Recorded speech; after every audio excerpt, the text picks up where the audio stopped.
Hey guys, this is Cruiseroy with the Phantom 1. I still have the old motors with the turn-on nuts. It's the 111. It's not the 330D. My motors still have the nuts that are all righty-tighty, lefty-loosey. DJI gives you these props here, which I gotta say, right out of the package, are pretty unbalanced too. And I've been watching a lot of propeller balancing, and I guess instead of putting tape all over these, a lot of guys have been sanding them. Alright, so I watch a lot of guys sanding these, and also these are an 8-inch blade, and I went with a bigger battery, so I wanted to go with the 9.5s, the 9.5s, and I get a little better pitch on them, and with a 4,000 milliamp, it's a multi-rotor LiPo battery 3-cell, I got 20 minutes out of these blades. The only problem is I put the camera on, and I was getting all kinds of jello effect out of it, and someone said to check your blades for balancing. So I had this magnetic balancer hanging around, and I'll put one of the blades on there now, and this is what I got.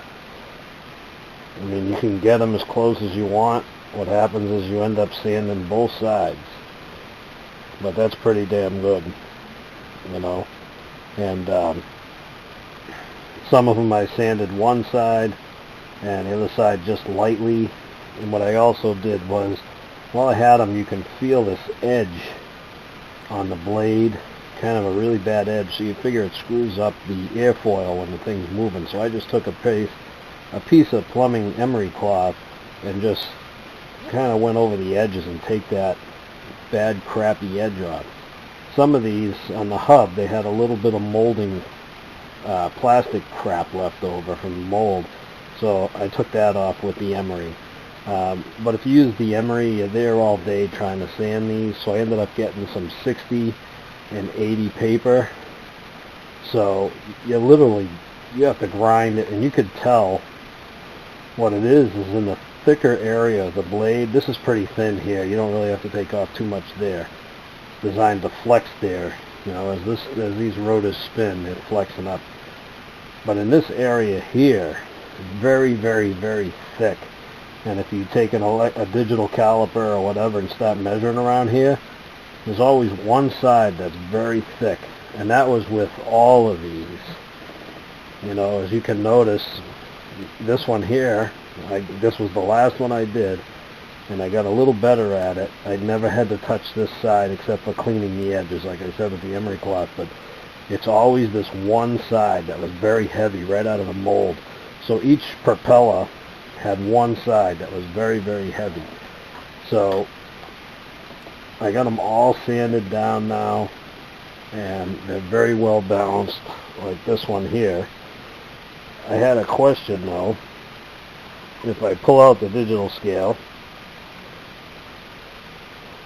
let it boot up here, I got it set on grams, I got double digits. I'm going to hit the tare. Alright, now that I got this off, now just to show you how much sanding you're doing on these, see the powder right there, the black cocaina? Well, that came off of all these blades, and that's the amount that stayed here, not the stuff that blew around while I was sanding. So, but my question is, let me start measuring all of these. There's one. We got 9.14, alright? You put that one over there and remove it. Let's take another one. Now this one here is a 9.26. This one's very heavy.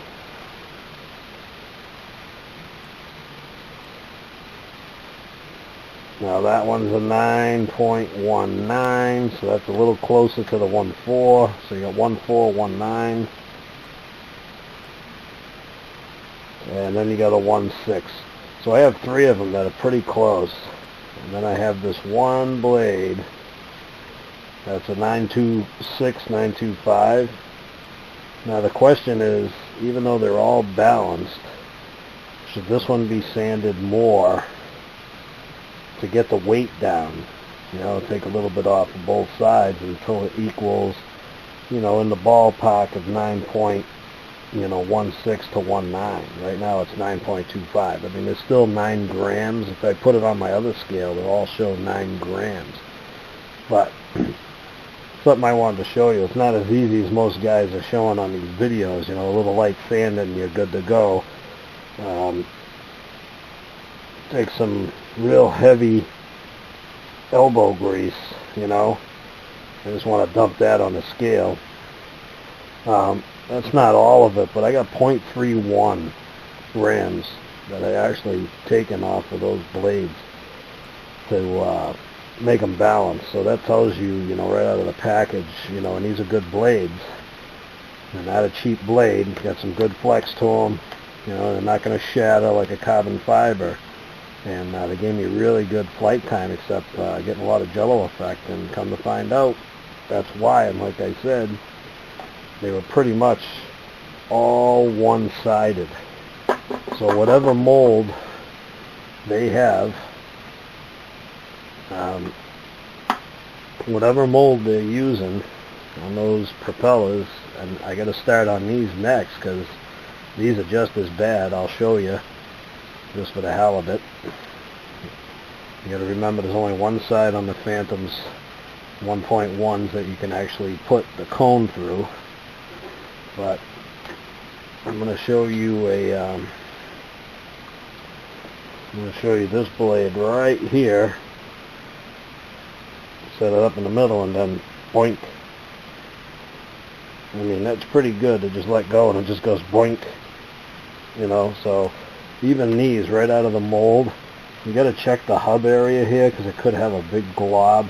But the DJI blades, they're pretty nice here, smooth. But I think it's pretty much on this heavier side where they pick up a lot of extra, glop. There is like a little edge on the DJI. It's kind of where they put the rotation on there, but you're supposed to sand only the back side. You really don't want to sand off your rotation, but it's probably not much on the white ones. It's supposed to be a little bit well balanced, but it's still right out of the package. Boink. It isn't much. These blades here, the black ones, the minute I let go of the blade, boink, it would just bounce. So this one's pretty, they're close. But they're still off balance.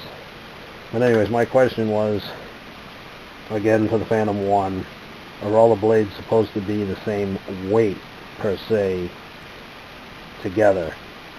Or does it matter as long as they're balanced? Alright, this is Cruise Roy with propeller balancing and sanding for the Phantom 1.1.1, and I'm out of here.